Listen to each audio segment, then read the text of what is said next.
Welcome to the United States of Tiffany. Our commentary offers a humorous take on wrestling. Please note, we're not bullying or attacking the wrestlers. We're engaging with the choreographed sport and its storylines. Our jokes and observations are about the characters and storylines, not the real people behind them. Tourists and citizens alike, welcome. Enjoy the show, and remember, it's all in good fun.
Ooh, child. Monday Night Raw started off a little slow, but Phillips said, I want problems always. Hey, Nicole. Oh, my eyes are itchy today. Phil said, give me all your problems. Not causing nothing but chaos. Let's start with Phil. Let's start there. Phil came out there and gave a long speech about how he loves being a fighting champion and how he always wanted to be one and how he is one. That was the gist of it. And then he talked about Roman and how Roman ain't got no damn couth and he don't care about nothing but himself and blah, blah, blah. And he came out there and he said, I didn't know how y'all was going to take to me today because some of y'all said I was disrespectful. You know, some of y'all had said that I went over the line last week. You know, so I didn't know what I was getting. I didn't know if I was going to get cheered, booed, what? I didn't know. And then, as he began to continue speaking, then is when the twins came out there. Now, you could tell who's who more dangerous twin. Jimmy was very calm. He's very quiet. Jay Uso wear his emotions on his sleeve. He's very emotional all the time. And it's either he's angry, happy, sad. He wears it right then and there. You can see it. You can tell. Now, them Usos came out there and they had one thing to say and one thing only. They said, look, we don't give a fuck about no Roman Reigns bullshit. You was out here and all I need you to do is apologize. We need you to apologize.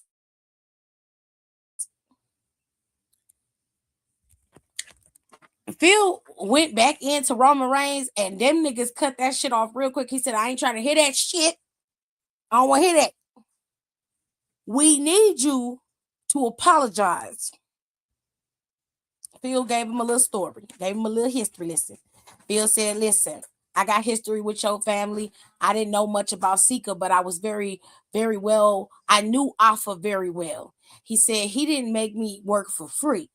But Alpha he paid me in gas money, a hot plate of food, and he paid me in knowledge. That's how I learned the nature of this business. Hell, I damn near raised Lance backstage watching him while your uncles was out there doing their thing. He said, so I got respect for you, for your family, for everybody in it, except that son of a bitch, Roman Reigns. He said, I don't respect him because he doesn't respect anybody else. He ain't got nobody else back. All he care about is himself. He's not lying. He's not lying. Okay? But baby, Jimmy said, fuck all that. You ain't hearing me. You still keep going back to Roman. And that's not why we're out here. We're here because we want an apology. Plain and simple. That's it.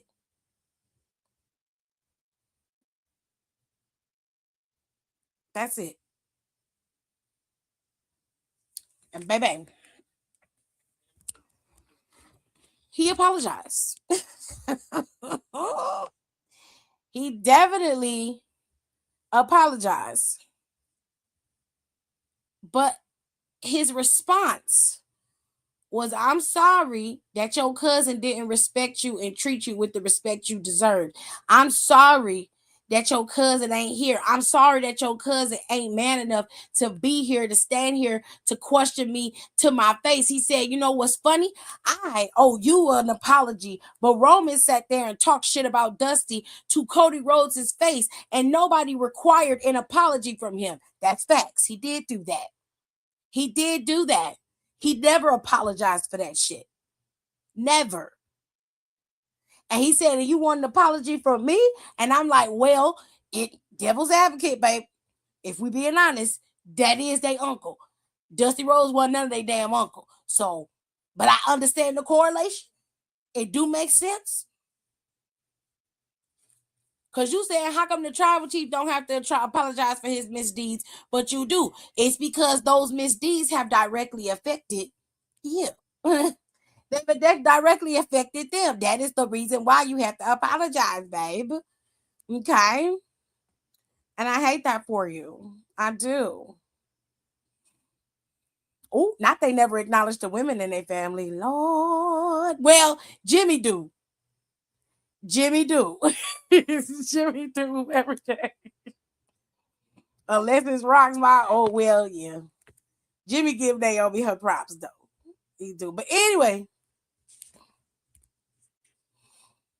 Now, they ain't like that shit. And they pushed Punk right on the ground, nigga. They weren't trying to hear that shit. And then they walked away, seeing Punk smiling. I'm like, that nigga is a full-on agent of chaos. He knows exactly what he's doing. Now, there was a comment that I got earlier on there, and I want to read it because I need to understand. It says, entire Mania hype is supposed to be built off Punk pissing on tribal burial ground. Is that really enough to get people invested? Creative staff weak sauce. So I have a question. If this is not enough to get you invested, then what will be?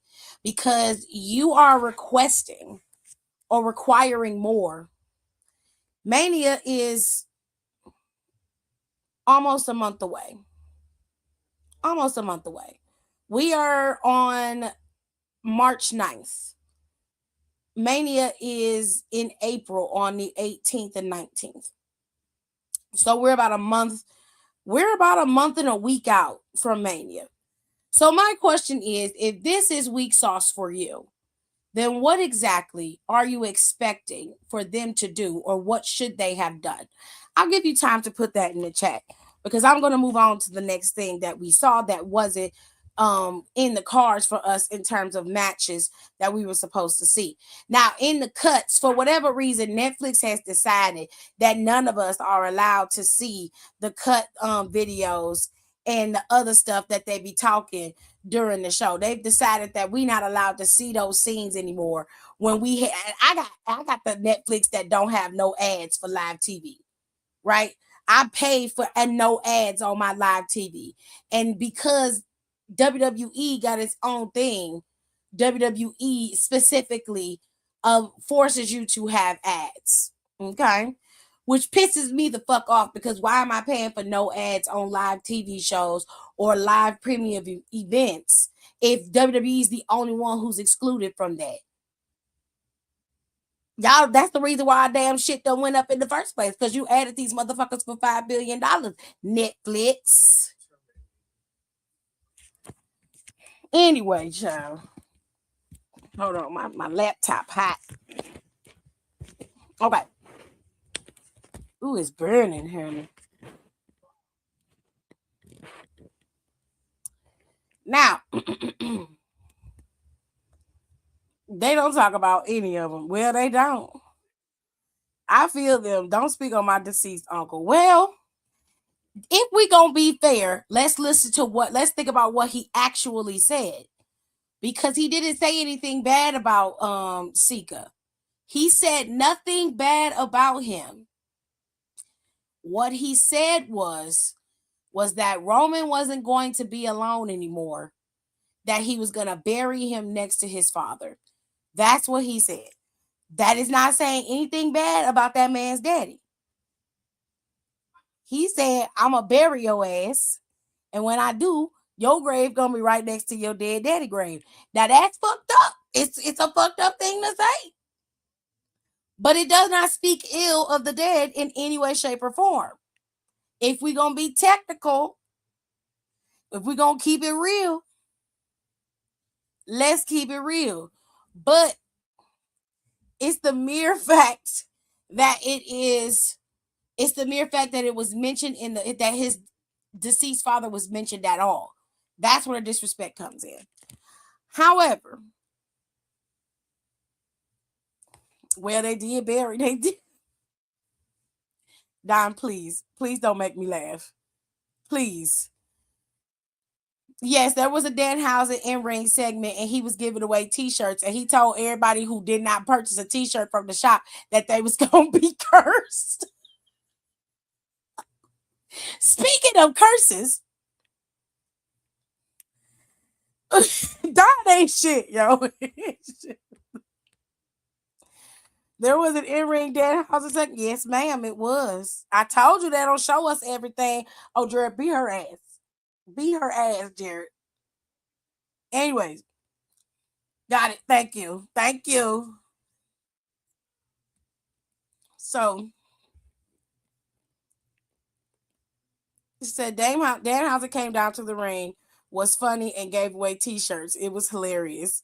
Now I said no because I'm trying to see the disrespect. Technically, there was no disrespect. The disrespect was blatantly towards Roman. It was never towards Sika at all.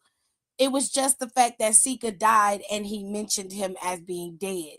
That's where people is like, you going too fucking far. I know Roman's ass gonna come up and bring up that dead dog. I know he gonna do it. He got a standing ovation, basically. That's what he deserved. Now, another segment, like I said. Oh, there it goes. This is a lack of imagination from the creative staff. Count Dracula must have cursed the writers months ago. Like I said, what is your alternative? What would you have come up with? Because in my mind, even if you had 8 months to build, you are going to book that show with Roman Reigns on that card. I don't care what you're talking about. He is still the biggest wrestler in that company, and you need somebody who rivals him in order to be able to book a decent card. He is the draw. So my question still stands. What is going to be your alternative? What would you have done in the or would you have done to still make this a major show, a major match, whether it was between him and CM Punk or not?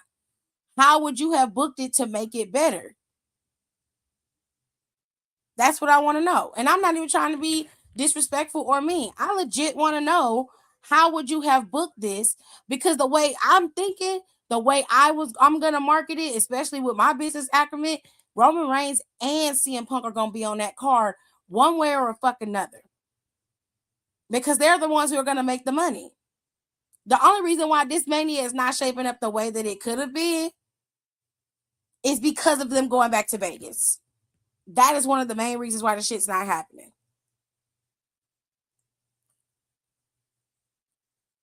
So what do you actually want to see, since you want to complain? Complain, Jesus, because we're all ears. I mean, I just legit want to see where this is coming from. Come on, creative genius, spread the knowledge. Okay, Don said I would have been like, if y'all feel like fighting, y'all might as well start swinging now, because I'm not apologizing for a damn thing. That's a damn shame. Dangle the character Seth coming back, push over or trick right to the main event.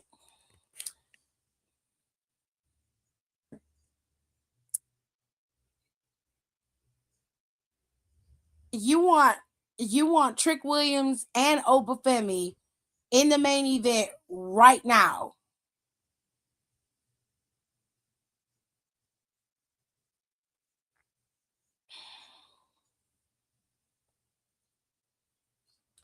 You ever heard the saying that you'll blow out the tires before your car even gets started? You know what I'm saying? Here's my thing. Every time a superstar comes into the E or even into AEW and they have a really, really strong attraction, the fans love them and everything, right? You could throw Javon Evans into that pool as well. Everybody wants them to be pushed immediately. We've seen how that plays out, right? Y'all immediately was like, we need to put the title on Jey Uso. We need to put the title on Kofi Kingston. We need to put the title on this person and that person. They need the championship. What happens? You gave the title to Bray Wyatt. Y'all shit on Bray Wyatt's title reign. Never gave Bray Wyatt a real shot to use his creative genius to actually do what he wanted to do. Y'all made sure that whatever happened with him, it was always shit on from the very beginning. Kofi Kingston got turned into a joke, and it wasn't even his fault. It was y'all's by how you treated him and how y'all reacted online and how y'all bombarded WWE with shit about cutting it down and cutting it down. The same thing happened to Jey Uso. Jey Uso wasn't a bad champion. He beat one of the biggest, baddest champions in the E, and he became champion. And what happened? Y'all made sure that his ass was not running around with that title anymore. When people are already hot and they are given the reins to be pushed forward, as soon as they become champion, y'all become bored. The biggest one that y'all did the same thing to is Cody fucking Rhodes. Y'all treated Cody like Cody was the bane of your existence. His very first title reign, right out the gate, y'all did that. Y'all did not give Cody a chance. I'm sorry.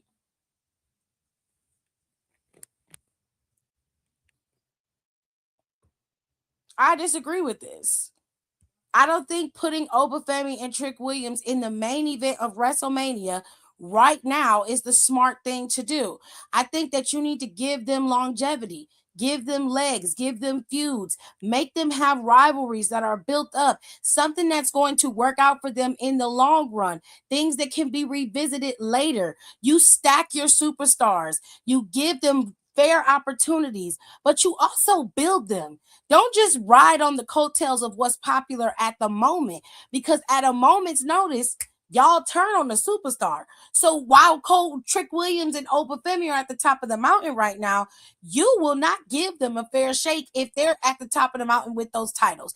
I guarantee you, at some point in their title reign, you will turn on them. You do it every single time. It's not smart just because everybody likes them and they're popular right now to give them that.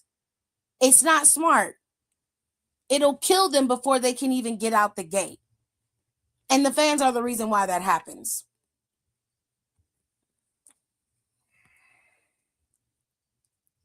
I disagree. It's too soon for Trick and Oba to main event a Mania with Seth and Cody and CM Punk finishing storylines. And why extend Seth coming back when it's obvious he was the masked man? Dangling the carrot of Seth Rollins coming back does what for WrestleMania? And where are you going to dangle it and put him? Because right now, he don't really have nothing going on. He's still going after the vision, true enough. But there's really nothing for Seth to do. I don't think he should be a part of the feud between Roman and CM Punk. That needs to be a separate thing. So there's nothing really for him to do. So dangling that carrot does what? This sounds like a personal POV. Well, and I ain't interested. So again, we sound like Road Dog just rambling. Well, Brock got the red carpet treatment. Make Oba the next Brock, no hesitation. Making Oba Femi be the next Brock Lesnar is not smart for a black man in this industry, because you don't treat the black men that have Obafemi's talent and caliber like you would treat Brock Lesnar. And they ain't gonna pay him like that either. Obafemi is good being Obafemi, and that's where it should stay. Booking him like you would book a Brock Lesnar is unnecessary. Let him create his own path and let him do things his way. Legacies are built by creating your own path, not by following in other people's shoe steps. And like you're not supposed to do that.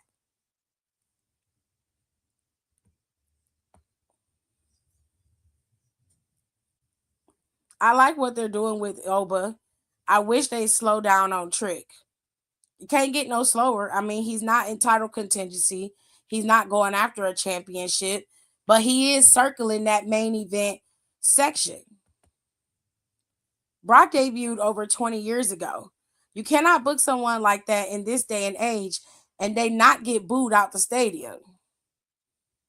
I'm telling you.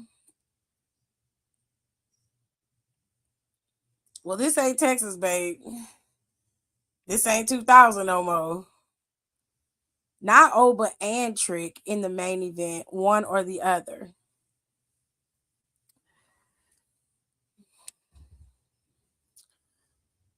Where is the storyline for Trick Williams to go into the main event of WrestleMania? Let's spin reality and say that Trick Williams going into the main event was the plan. Where's the story?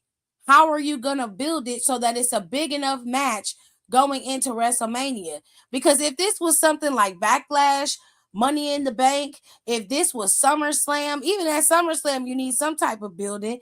If this was any other PLE, a Saudi show, Crown Jewel, Hell in a Cell, whatever PLE they got going on this year, if it was something like that, I wouldn't be angry. I'd be like, okay, let's do it. But you're talking about WrestleMania. And while Trick Williams has the roar of the crowd, a lot of wrestlers have the roar of the crowd. Chelsea being one of them. The crowd cheers Chelsea no matter what she does or how she moves, whether she's a villain, a face, whatever. The crowd cheers her 1000%. Dominic Mysterio gets cheered every time he walks out there. Half the time they don't know what to do with Dom. They don't know if he needs to be a villain or a face. And he's a villain, but then he gets cheered out the rafters often. Yet, my question remains, like, with all of that momentum and all of that time and all of that effort, Dom didn't get pushed to the top to be champion, and he had the roar of the crowd more than Seth Rollins did. He had the roar of the crowd more than half of that mid card in the roster.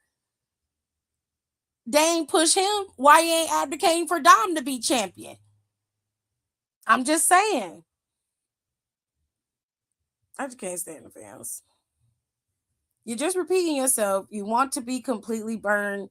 You're just repeating yourself. You want to completely burn out Oba and Trick immediately to a WrestleMania main event 2 months out. And what the F would you do with them long term? Because you have to be able to book them. And you still have guys. You have guys on the roster right now who are already in title contingency. Trick just got to the main roster.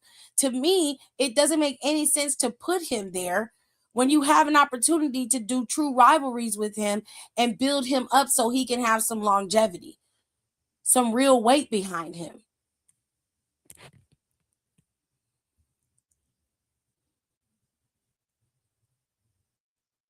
Trick can be a bigger face than Cody, but he's not a face. He's a heel right now. And they haven't flipped him. And it doesn't look like they plan on flipping him anytime soon. And even when they do, I can't repeat it no more. I've said it so many times. But if that's what you believe, I'm not going to try to convince you of anything other. If that's what you believe, then so be it. Doing that book yourself in the corner and you can derail his whole damn career. Well, he can, but goddamn, give people a fucking time to settle. Oba is the next Brock. He's better. I don't like calling people the next anything. I like calling them who they are, which is Oba Femi. He's not the next Brock Lesnar. He's Oba Femi. Bruh, you keep on repeating yourself, and the math ain't mathing. Like, what's not clicking? He's entitled to his opinion. He's entitled to his opinion. He's entitled to how he feels. I disagree. It's no shade. I just disagree.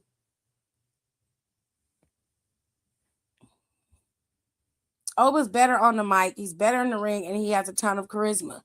Yes, he does, which is why they're taking their time with him and not just forcing him out there to be at the top of the mountain and in the card. This is why I say it's better for him to be given the push, which you're saying he's not getting the Brock Lesnar treatment. But if I recall in the 2000s, this kind of build is what they gave to Brock Lesnar. Brock Lesnar was blowing through the whole roster, and he worked his way up to being the person who would challenge for that championship. But Obafemi is getting a slow build, but it's not slow to the point where you're not interested. And they haven't even decided which show he's going to be on. They haven't even put him on a show yet. Like, we really have to just let things go. Like, let them do what they're doing. Even if you don't like it, let them do what they're doing.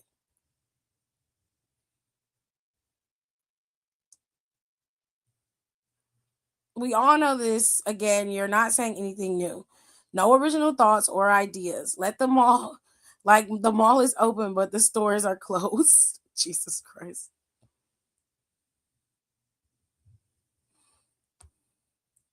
Target the incumbent champs. Oba goes for Cody. Trick hunting for Punk. Sure. Sure. I can tell you a place where you can actually see that. And you're probably going to take this as shade, but it's really not. If you play WWE 2K26 and put it into universe mode, you can play it out however you please and see how that works for you. But when we're talking about real world shit, because y'all book like you book shows by how you want to see them. You don't think about the masses and how it affects the masses. Then you don't think about it in terms of long term. Should there be an opportunity for Trick Williams to go after the title? Yes, when he's earned an opportunity to go after that title. Trick Williams isn't even on Raw, so him going after CM Punk doesn't make a lot of sense. Furthermore, there would have to be a story created or built to give Trick Williams the window to be able to go after CM Punk when you already have superstars on that show who could go after that title and it would be more plausible. At the time, there was Finn Balor, who was very much someone who should be champion if we're being fair over Trick Williams. He should have been champion more than 10 years ago. He should be a multi-time champion currently, but he isn't. There's other people on the roster who also could have gone after the title. If Penta wasn't Intercontinental Champion, by your logic, Penta should have been going after the title. Okay? You could have Gunther going back after the title. They ain't doing shit with Gunther, and he beat AJ Styles. He retired John Cena. Why isn't Gunther in the slot? If we're going by your logic, there are at least 3 to 4 other people who are currently on the roster right now who could have gone after CM Punk.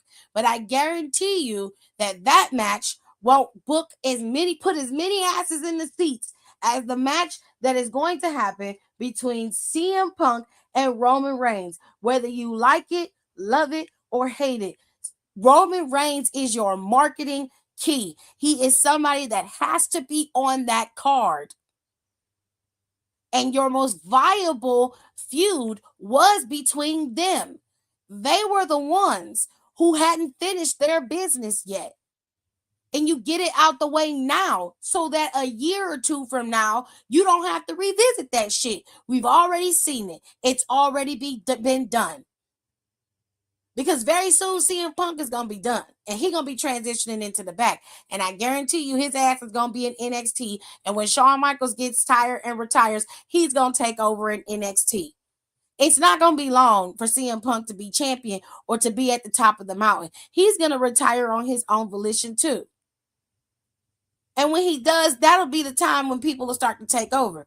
But I guarantee you by this time next year, Obafemi will have already been a champion. Or he will be champion.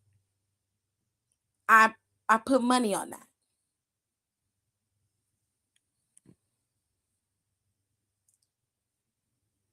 That's not a booking line or a story. That's a TV feud on SmackDown at best. Well, how are we getting there? What are our merch ideas, marketing?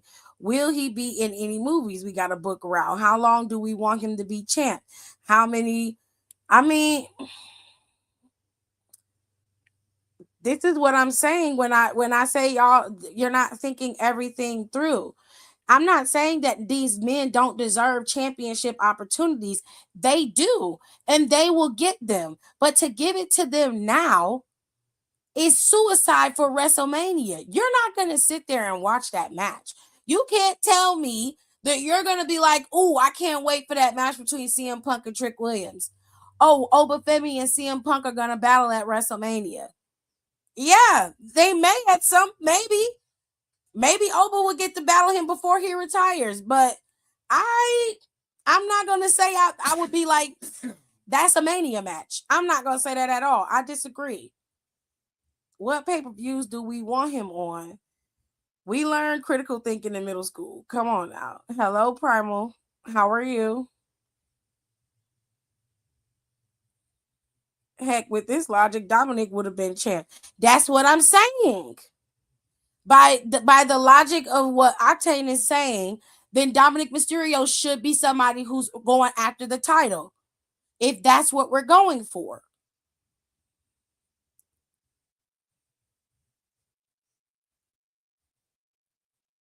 Right? We're not even gonna talk about LA Knight. I mean, LA Knight is there, but at the same time, he's not somebody that I would have booked for Mania. LA Knight was off TV for months. LA just came back at Royal Rumble. To me, it was not smart to put him on the card for WrestleMania. He had nothing going but the Vision. None of the Vision are champions right now. They're all out with injuries, with the exception of Paul and Theory. So where are we gonna go with that?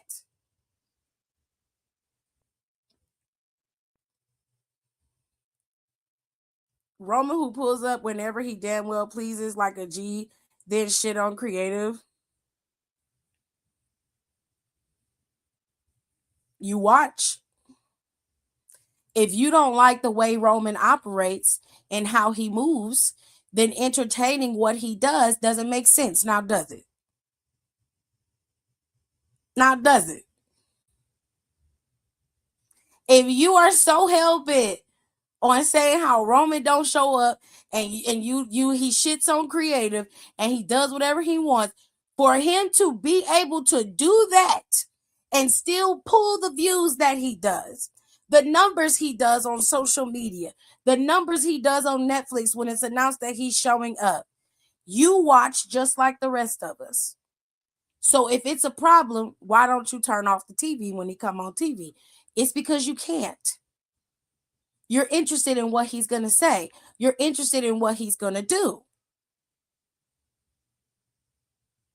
We all are. We all are.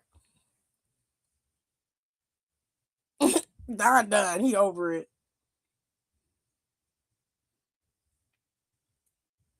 Hello, Delaware. How are you? Dom should lean into a cartel mobster angle. Mention El Mencho. That's how he should be booked. I think you talk just to. I don't think you absorb when people talk to you or when you're reading other people's comments. You respond to respond, or you don't respond to anything that's actually being said. You ignore it and you move on and go on to something else, or you talk in the conversation about something that is said, but you don't address what is actually said. So, for that very reason, I'm going to continue recapping Monday Night Raw. And you can stay and enjoy the rest of the show if that's what you want to do. It's totally up to you. But I'm going to move on. And if they continue to talk to you in the comments, that's their business. We were talking about before I went on this tangent. So pardon me. And apologies to those who were wanting the recap, but sometimes when you get people in the comments, you have a little back and forth. We have conversations. It's cool. I like having conversations. It makes my brain fire on all cylinders. Okay. But let me get back to what I was talking about. So there were some segments that were not put on television. Nicole mentioned one with Danhausen. The other one was with Natalia. Natalia, non-scary ass, was putting her whole face in the camera, and all you saw was lips. And Maxine came out there and took her ass to the night water. Okay. Now listen, I have no issues with Maxine getting her lick back, but I need Maxine to start stomping mud holes in people. Maxine got very long legs, so she need to be on some Stacy Keibler type shit. She don't have to wrestle like Stacy Keibler because Stacy Keibler couldn't wrestle, but she definitely need to be stomping them the way that Stacy Keibler used to. Have y'all ever remember that? Did y'all remember watching wrestling back in the day? And Stacy Keibler used to be stomping mud holes in people, and she would stomp the shit out them women in there. Okay, but girl, she beat the brakes off of Natalia. Now, Natalia being the badass that everybody says she was, and somebody commented, like I said, somebody commented and said you attacking a wounded animal, that makes you a badass.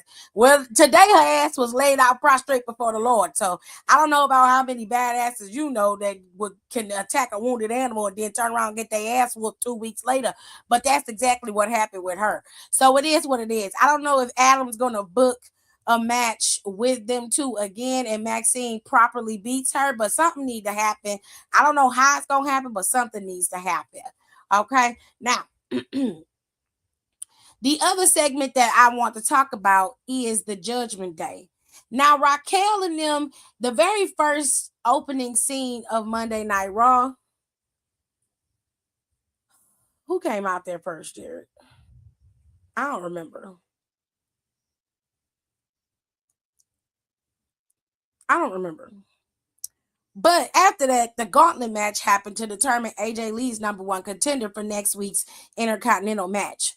Now, in the gauntlet match, you had Io and Lyra going first. They had a pretty decent match going. Oh yeah, Adam addressed CM Punk. Seth. I'll get to that in a minute because that was it was interesting. But anyways, during the gauntlet match, I want y'all to listen to me very carefully. During this match, once Io beat Lyra, Raquel came down there. Raquel was dominating in the match against Io. However, once Raquel started losing in the match, here come y'all best bum, fucking Liv, coming down there to try to stop her from losing. Inadvertently, she caused enough of a distraction for Io to beat her and win. Now, my brain would say this is the third betrayal from Liv Morgan, right? This is the third time that this bitch has cost me something. Okay? Io ended up getting the brakes beat off of her by Raquel because she lost. Now, what took me out was that the refs came down there after she got her ass whooped. And then Io got put into the match. Bum ass Ivy come down there and get the pin. Cool. I ain't even mad at Ivy for getting the pin because I did the same thing too. You did exactly what you were supposed to do, bitch. You went down there, you saw that she was down and out. You ain't got to fight her, and you still got to fight somebody else. So you went on ahead and got your W. And I don't blame you for that. Now Bailey was next. Bailey comes down there, she distraught. She looking down at Io and she like, damn, friend. Damn, my former friend, you got tore up. Bam, got busted in the back by Ivy. They in there scrapping. They fighting. Match was decent. Bailey beats Ivy, and then the next thing you know, here comes Oscar. Okay? Oscar come down there, and they scrapping. They fighting. Kairi Sane gets involved. Lyra comes down there, cancels out Kairi, and Oscar gets pinned. Bayley picks up the win. Bayley is the new number 1 contender for the Intercontinental Championship. She will face off against AJ Lee next week. I'm sure it's a dream come true for her. You know, that's one of her favorite wrestlers, I would assume. I don't know. I don't know. Ivy looked good. I ain't gonna lie to you. She looked great. Now, let's go back to the beginning of the show. Because Scrap Daddy came out there. And Scrap Daddy said, listen, I ain't out here for no fun and games. I'm out here to talk to punk ass Seth Rollins because he keep disrupting the flow of my goddamn show. Now, we all know that your ass is here because the Vision's ass is here. And you need to bring your ass down here so we can talk. Now, they ain't hear Seth's music or nothing, but a bunch of these mass motherfuckers come running out of nowhere. I said, God damn. Now, Seth was on top of the damn table, which to me, if you were, this is how I know WWE sometimes they either don't think all things all the way through, or when the superstars make a plan, they're not quite planning everything all the way through. So instead of having Seth come out and get on top of the announcer's table, right? They should have just had all of them come in. And I'm talking about a bunch of them. They did have a bunch of them, but they should have all ran from the back, from the sides, from each entrance. It's usually 3 sections. So the ramp, the running ramp, the side where you can come in at, where you walk in to get to the seats, and on the right. So on each side, they should be coming in on a 3-prong, entrance, right? All of them should have rushed in there and been surrounding the ring, and Adam should have been terrified because he didn't know which one of them it was. Then they all should have got in the ring together, everybody, and they all standing there together on some Kendrick Lamar type shit. And then in a sea of the blacks, Seth then reveals his mask, and you can see who he is. He holds his hands up, they disperse and surround the ring. Okay? That's how you should have did it, at least in my opinion. Now, he's talking to him. Adam's telling him, look, I ain't got no love for the fucking Vision. You know that. And you know that I've known you a long time and I respect you. But here's the thing. Your ass has been coming in here attacking them week after week with these masked dudes, and you're doing the attacking. The only problem here is that you are not cleared. You just had surgery 5 months ago. You're coming out here and attacking them. And when they get their hands on you, all bets are off. Worst case scenario, you don't get away. And Seth just standing there. He don't give a fuck about none of that shit. Okay? He don't care about none of that shit. He ain't trying to hear that. He said, you are not cleared. You cannot be coming in here attacking people because I can't always protect you. And I don't know about these little masked men you done brought in here, but they can't always protect you either. There's going to come a time where you are going to be in the worst case scenario.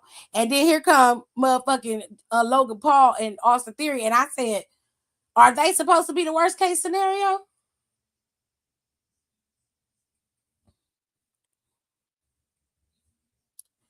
I said, are they supposed to be your worst case scenario?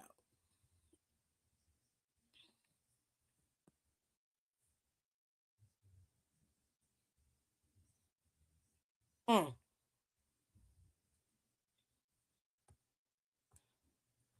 Wow. All right. It's going to be like that. Yeah, it seemed like that's what it's going to be, baby. I don't know how that's going to be the worst case scenario because, sure.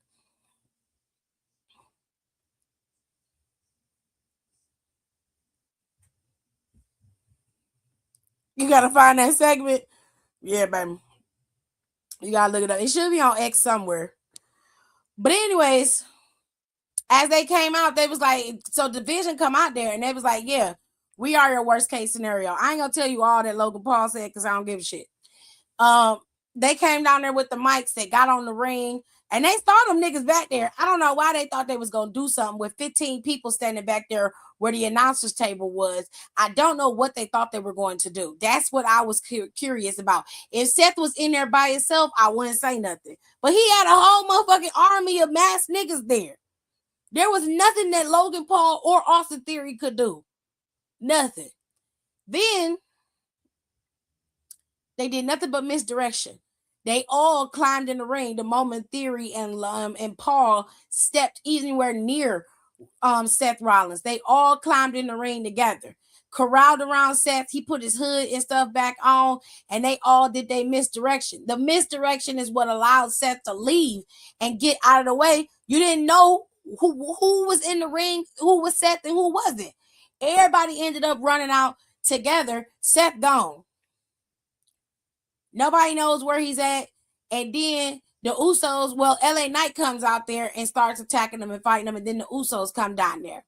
Now the Usos was getting ready to leave, and Jackie Redmond was like, "Yo, I just want a statement, about what happened last week, and I just want to know, how you feel, about you coming down there with the Vision and Seth Rollins." And Jay was like, "We don't give a fuck about no Seth Rollins. Seth Rollins can get it too, and the Vision can get it too. As far as we concerned, they all lumped in this shit together."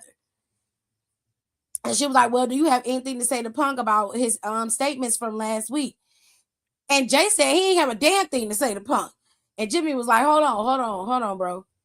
Maybe we do. And that's how we got the gold segment that we got at the end of the show today. But there was much more show to be had, okay? Because now, let's talk about Liv and Judgment Day. I told you that bitch cost her friend that damn gauntlet match. Stephanie Vaquer cut a promo, and she said straight up, because during that gauntlet match, Stephanie is the one who drew Liv Morgan away. That was a part of the distraction. Had Liv Morgan not brought her ass out there in the first place, Raquel might have advanced in that tournament. Now, let's just keep it fucking real. Now, Stephanie cut a promo. Stephanie said, "I am glad that WWE saw the potential in you that you had and brought you in your 20s. They were able to curate and create a bona fide superstar out of you." But she said, "You're lazy. You like to cut corners, hide behind your trash of a man." She loved calling that man trash, child. "You're hiding behind that trash of a man." And she said, "You know what else I hate about you? It's not even about your shitty laugh or your tired ass boyfriend and your silly ass family. It's the wasted potential of you." She said, "I see what you are and the greatness that you can have, but you are so busy trying to finagle your way around and keep these bums around you that you don't even see your greatness." She said, "You don't even see it." She said, "It's okay though, because you're going to need everything that you got to be able to beat me at WrestleMania." And she said, "Yeah, those mud huts that you're talking about, they forged your women's world champion. And I wouldn't change that for the world. I am who I am because of those mud huts. I got that hardened spunk in me because of that." But she said, "You know what? I see your greatness and I see where you can go, but you ain't gonna never get there as long as you keep trying to keep yourself aligned with this bullshit." And I said, "Well, she make a lot of sense."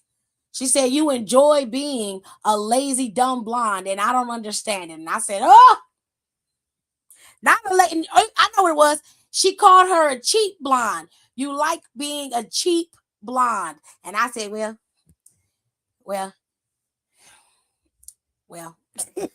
She got you on the cheap part, baby. Them boots she had on today wasn't cheap. Them was some cute boots she had on today. But the heifer don't never wear no damn clothes. I get tired of walking around with her. She don't wear nothing but panties and a crop top. That's all that hoe wear.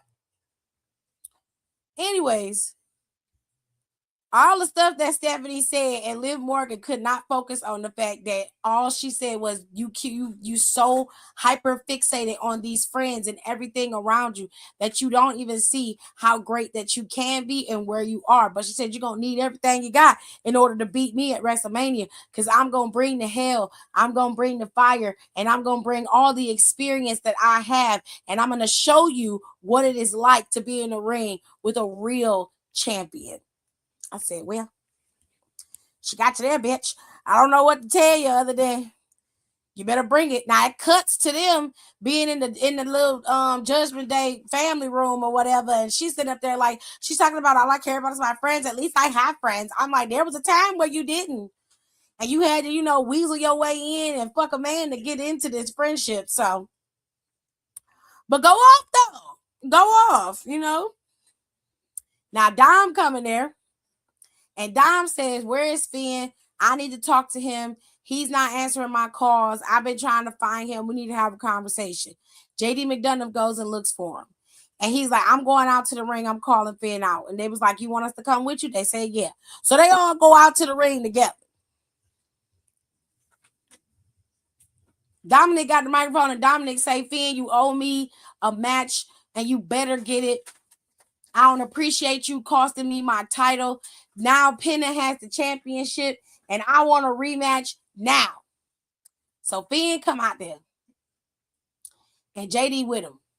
He come out there, and he go in the ring, and he talking. And he says, "You better have went to Pierce and told him that I deserve a title shot for what you did last week. What you got to say for yourself? You cost me my championship." Technically, he did not cost him the title. He cost him his championship by waiting and pining for shit when he could have just simply beat Penna all on his own lonesome, okay? But he lazy. He lazy. Finn said, "Listen, you know what? You right. I did cost you your championship last week, and for that, I'm sorry." But he said, "I've been on this path to try to get you to do things on your own, to grow a pair, to be a man and stand on your word. You said that you wanted to defend that title on your own. So I made you stand on that, because in this business, all you got is your word. And you decided that that wasn't good enough." And he said, "All I have ever done is try to guide you and lead you in the right direction, but you never want to listen. But you know what?" He said, "I'm starting to believe that maybe your father was right, that you are just a spoiled little prick." Oh, and maybe he didn't like that. So he mushed him in the face. And then Finn kicked the shit out of him. And they was about to fight. You know what I'm saying? And that's when JD McDonough clotheslined the shit out of Finn. Now, if you don't know nothing about gang rules is blood in, blood out, baby. You get jumped in, you get jumped out. That's how that worked.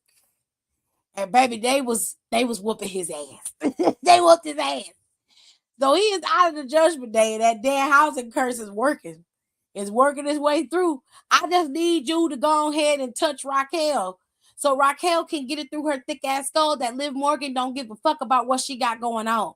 Because why would you bring your ass out there while she's in the midst of the match, doing as well as she did, and cost her match like that? So this is the third betrayal. You cost her the IC championship match. You cost her the Royal Rumble. And you cost her women's world championship match. 3 times. You have cost her opportunities at being at the top of the mountain, or at least at the top of the mid card. And you make it seem as though Raquel just has opportunity after opportunity after opportunity. You know damn well she don't. You know damn well she don't. And I need Raquel to get out of this fog and start doing shit on her own and stop being fucking stupid. Now the Judgment Day done turned on motherfucking Finn. They done kicked Finn out. Finn on his own. And not only that, but every member that started off in Judgment Day in the early stages, the first iteration with Edge, the second iteration with Finn Balor, the third iteration, you know what I'm saying, when it came to Liv and JD McDonough, all of these different iterations of the Judgment Day, and Roxanne Perez, like, Finn is the last of the originals, the last of the second set. He the last of them. Now, only people that's left in there that came from that particular section of the of the Judgment Day is Dom. He's the last of the original members of the new Judgment Day. I just need all of this to blow up in their face immediately. I need to see it. I need it because it was delicious. Now Finn has been set free. Now, where this sends Finn, I don't know. But Finn Balor could very well end up going after the title sometime next year, depending on who has it and where it's going. It's a very interesting time, though. But I'm just glad that he's gone. I'm glad he's been set free. He's been set free, ladies and gentlemen. Now, there were two matches that happened on the card outside of the Gauntlets match. Penta went up against Grande Americano. Now, before he came out there, Danhausen ran into the original El Grande Americano and, well, he cursed him. So then Rayo and Bravo kidnapped him, and the other El Grande Americano came out there because the card says El Grande Americano. It didn't necessarily specify which one, as long as it said El Grande Americano. Either way, Pena beat El Grande Americano. He beat him and he won. He did cut a very impassioned promo about being chosen, finally having the opportunity to be champion and to make history, and he's very excited about that. Pena is the very first Mexican-born Intercontinental Champion, okay? Now, Dom was a Mexican-American Intercontinental Champion, but Pena is the first Mexican-born, okay? So, we got a lot going on there. Also, we had another match. Oba Family faced off against Rusev. It was actually a really good match, but Rusev could not best Darula. Darula beat Rusev pretty damn well, and he is now going to continue his winning streak in the E. Who he will wrestle next, I'm not sure. There was one more backstage segment that happened on Monday Night Raw, and it was between Javon Evans and Kofi Kingston. You see, Kofi walked up to Javon after he talked to Adam because Adam told him he did amazing in Elimination Chamber and that he had the week off this week, that he can go and do whatever he wanted to do. He's off. Javon said, "Great, I appreciate you. Love that for me. I'm off. Let's do it." But before he got away, Kofi Kingston decided he wanted to have a little talk with the young OG. And he sent Grayson Waller packing for a little while. This was because it was an open invitation to Javon Evans to be around people who he can be mentored by. And he decided that he sees a lot of himself in Javon Evans because they do have a similar aesthetic. High flyers by trade, they're doing new, unique and innovative things in the ring, and they are being seen because of it. And Kofi Kingston does know a thing or two about it. But I have no doubt in my mind that having Javon Evans hanging around New Day in this current state that they are in is not a good idea. But we'll see how it plays out. He did invite Javon Evans to be in the group, and Javon Evans did not respond. He told Javon to think about it and that he didn't have to say anything right now. And Javon just said, "All right." I have a sneaking suspicion that Javon is going to decline and this isn't going to end well for them. Now, Xavier was nowhere to be seen, but Grayson was. And Grayson is always loud and weird. So, I have a thought. What if Finn causes him to lose his AAA championship? I would live. I would live for that.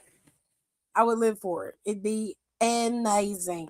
If he does, I think that he definitely has to cut his hair. Isn't that match between him and Vikingo a hair versus hair match? Like the stipulation is that he gets his hair cut. Hold on. AAA Vikingo versus Dom.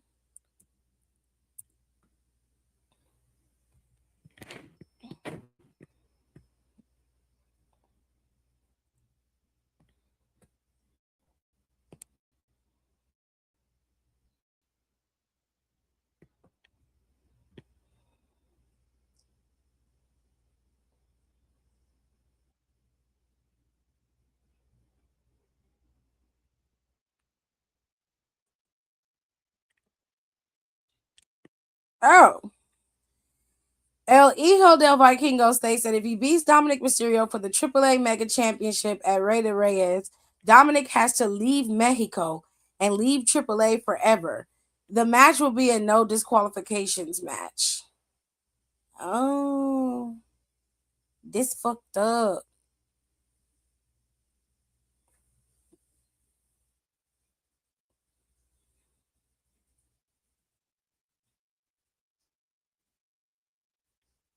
I thought he loses his hair. Did they change the stipulations?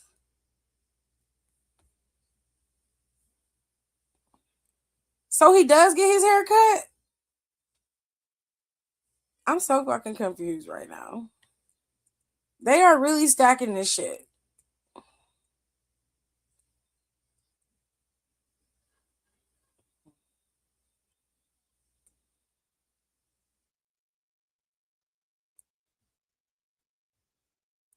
Ugh.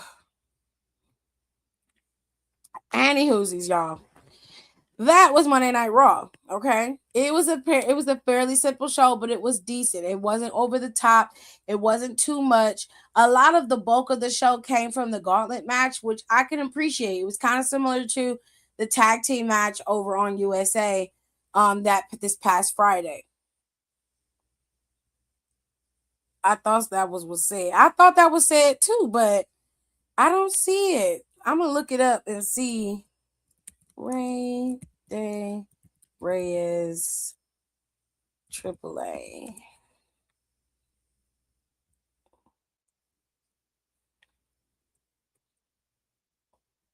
Let me see. Okay.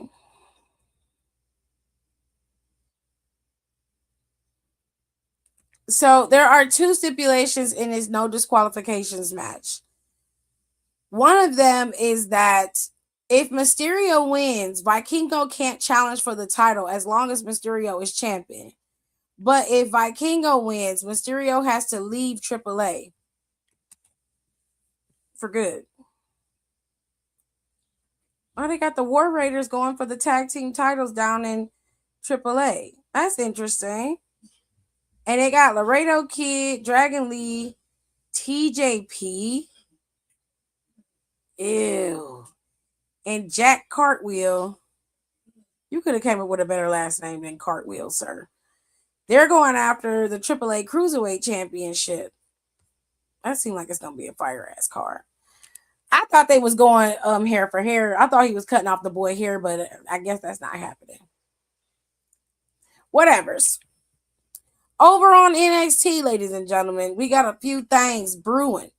There is a tag team match over on NXT next week, I believe, between Miles Bourne and Joe Hendry, and they'll be facing off against Ricky Saints and Ethan Page, you know, the best friends forever. And then it looks like this triple threat match is next week. It's not the week after next. It looks like this triple threat is next week. So it's a lot going on for JC Jane, but we'll have to wait and see, child. Any whoosies. Y'all, look, I'm going to get my black ass up out of here. I went live today and showed y'all the My Rise and stuff and what you had to do. If you want to see that, just go on over to my page and you can check that out for yourself. I'll go live again. I think I'll do it Wednesday afternoon instead of doing it tomorrow. I'll probably be a little bit more advanced in the story because I'm going to try to do some more stuff to get my call together. But I'm not going to go live tomorrow. I'll do it Wednesday and you guys can, take a little bit of a break. Love that for me. Anyways, make sure you guys rate, comment, and subscribe. I will see you guys next time. Bye. Thanks for tuning in. Don't forget to rate, comment, and subscribe for more wrestling content. Check out our merch and consider becoming a member for exclusive perks, special emojis, and members-only content.